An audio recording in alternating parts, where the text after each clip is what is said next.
कुमारी और आप देख रहे हैं झारखंड जोश न्यूज। झारखंड की सियासत में एक बार फिर से डमाडोल हो चुकी है। झारखंड मुक्ति मोर्चा को बड़ा झटका लगा है। बड़ा झटका इसलिए लगा है क्योंकि शिबू सोरेन की बहू और पूर्व मुख्यमंत्री हेमंत सोरेन की भाभी सीता सोरेन ने झारखंड मुक्ति मोर्चा पद से इस्तीफा दे दिया है और भाजपा का दामन थाम लिया है।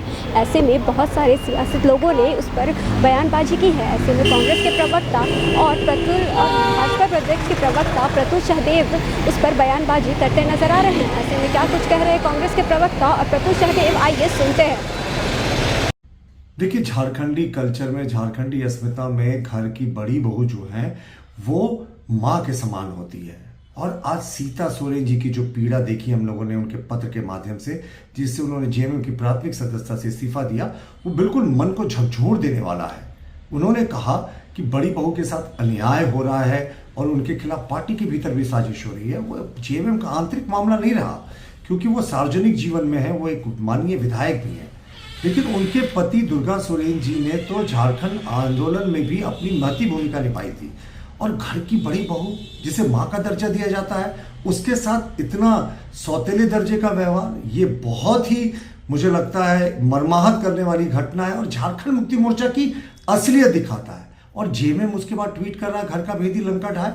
हाँ साहब, हमारा मानना है कि आपने ये तो स्वीकार कर लिया कि वर्तमान में जो झारखंड में परिस्थितियां हैं वो रावण राज के समान है और अधर्म का चारों तरफ बोलबाला है और कोई ना कोई विभीषण तो निकलेगा इस रावण राज का और इस लंका का नाश करने के लिए। लेकिन संक्षेप में कहे ना तो आज सीता लंका से मुक्त हो गई। देखिए, सीता सोरेन जी का इस्तीफे की जानकारी मुझे भी आप लोगों के माध्यम से प्राप्त हुई है। अब उन्होंने क्यों इस्तीफा दिया, इस्तीफे के क्या कारण हैं, ये मुझसे बेहतर सीता सोरेन जी ही बता सकती हैं।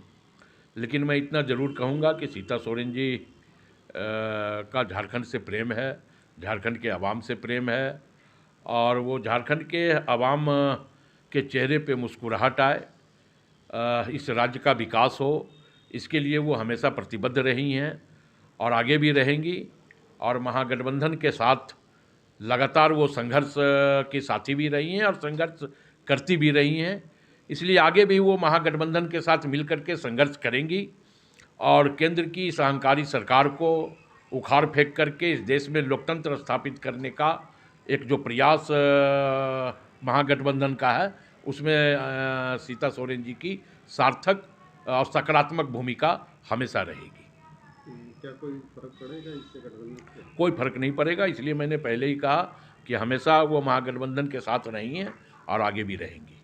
सीट शेयरिंग कब तक है? देखिए, बहुत जल्द अब सीट शेयरिंग भी हम लोगों का खाका तैयार हो चुका है। तमाम सीटों पर विचार विमर्श हो चुका है।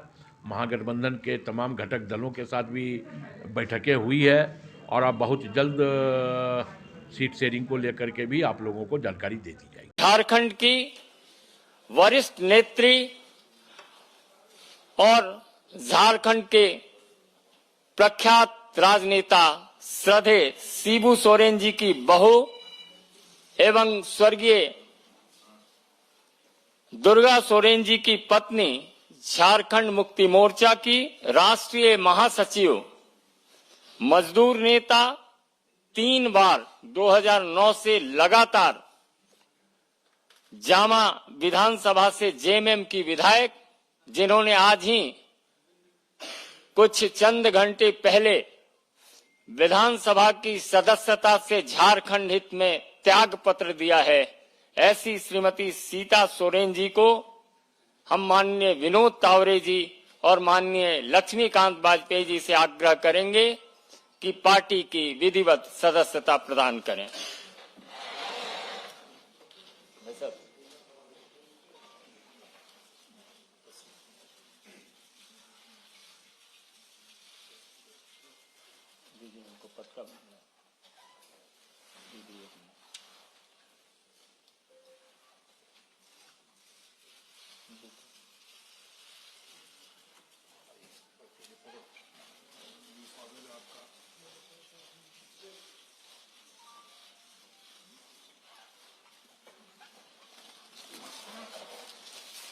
आज हम झारखंड मुक्ति मोर्चा के महापरिवार को छोड़ करके यशस्वी प्रधानमंत्री नरेंद्र मोदी जी के विशाल परिवार में आज हम शामिल हो रहे हैं और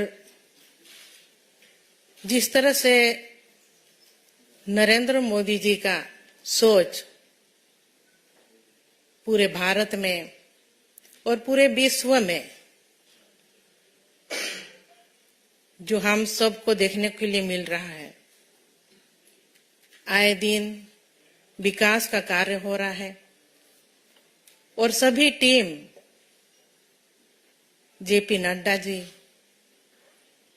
गृह मंत्री अमित शाह जी, देवेंद्र फडणवीस जी, दिन रात सभी मिलकर के लगे हुए हैं कि हमारे इंडिया का विकास कैसे हो। इसी दृष्टिकोण को देखते हुए हम लोग आज चुनाव के दिनों में पहुंचे हैं और पूरा इंडिया से हमें सूचना मिल रही है कि लोग जो कैंडिडेट है भारतीय जनता पार्टी के ऊपर पूरे तरह से विश्वास रखते हुए इस महापरिवार में, मोदी जी के महापरिवार में आस्था और विश्वास को देखते हुए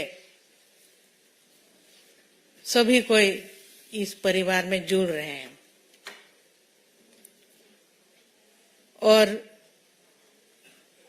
मैंने भी कई संघर्ष किए। झारखंड में 14 साल झारखंड मुक्ति मोर्चा पार्टी में रही। मेरे ससुर जी शिबू सोरेन जी, मेरे स्वर्गीय पति दुर्गा सोरेन जी, उनके अगुवाई में झारखंड अलग राज्य बना और उनका सपना था कि झारखंड को किस तरह से विकसित राज्य बनाया जाए। कई मेहनत किए मेरे स्वर्गीय पति ने, संगठन बनाए, जल जंगल जमीन की रक्षा करने के लिए लड़ाई लड़ी, लेकिन उनकी लड़ाई अधूरी ही रह गई। इस बीच में क्योंकि जब मेरे स्वर्गीय पति जिंदा थे, उनका कहना भी था कि मैं राजनीति में आऊं, एमएलए बनूं और झारखंड का नेतृत्व करूं, लेकिन उनका सपना ही रह गया। और उनके सपने को पूरा करने के लिए मैं झारखंड मुक्ति मोर्चा में विधायक रही। लेकिन कहीं ना कहीं इतने साल गुजारने के बाद भी कि जिस मुकाम तक हमें पहुंचनी चाहिए थी, क्योंकि 24 साल झारखंड अलग राज्य बन के हुआ और अलग राज्य की लड़ाई में कई लोगों ने अपनी कुर्बानी दी थी। वहां के जल जंगल के जमीन की रक्षा करने के लिए, आदिवासी बहुल क्षेत्र है, आदिवासियों का विकास कैसे हो, लेकिन आज तक उपेक्षित ही रहा। वहां कई खनिज पदार्थ है, देश का 40% खनिज वहां मिलता है और इसके बावजूद भी लोग वहां पर भटक रहे हैं, नौकरी के लिए पलायन कर रहे हैं बाहर। तो इन सब चीज अभी वहां के पब्लिक चाहते हैं कि बदलाव कैसे हो। और मेरा भी यही मानना है कि क्योंकि इतनी मेरे पति का योगदान रहा झारखंड अलग राज्य को बनाने में, और आज के डेट भी को भी हम जब तक देख रहे हैं झारखंड विकास से कोसों दूर है, तो ऐसे में मुझे मोदी जी का परिवार, महापरिवार में आना पड़ा, क्योंकि हमको झारखंड को बचाना है। झारखंड के वासियों को, झारखंडियों को न्याय दिलाना है। यही एक बड़ा मकसद है जो कि आज मैं इस परिवार में शामिल हुई। और मोदी जी का जो सोच है, वो सोच झारखंड में भी अब पूरी तरह से सब मिल करके हम लोग काम करेंगे और जो भी सोच रहा मेरे स्वर्गीय पति दुर्गा सोरेन जी का, वो सपना अब जल्द ही जल्द पूरा होगा, हमको इस तरह का उम्मीद है। तो मैं आज बहुत खुशी और गर्वान्वित महसूस कर रही हूँ कि एक बहुत बड़ी मकसद और बहुत बड़ी लड़ाई के लिए और जीत का भरोसा जरूर है, क्योंकि जब हम मोदी जी के परिवार में शामिल हुए हैं तो हमारी मकसद जो है झारखंड को बचाने का, झारखंड को झुकाएंगे नहीं, झारखंड को बचाएंगे, इसके लिए हम भारतीय जनता पार्टी में शामिल हुए हैं। और आने वाले दिनों में हमारी जीत, हमारी जो लोकसभा के 14 सीट है, सभी 14 सीटों में कमल खिलेगा, ये मैं आप सबों से वादा करती हूँ। सबको जोहार, जय हिंद, जय झारखंड। बहुत बहुत धन्यवाद।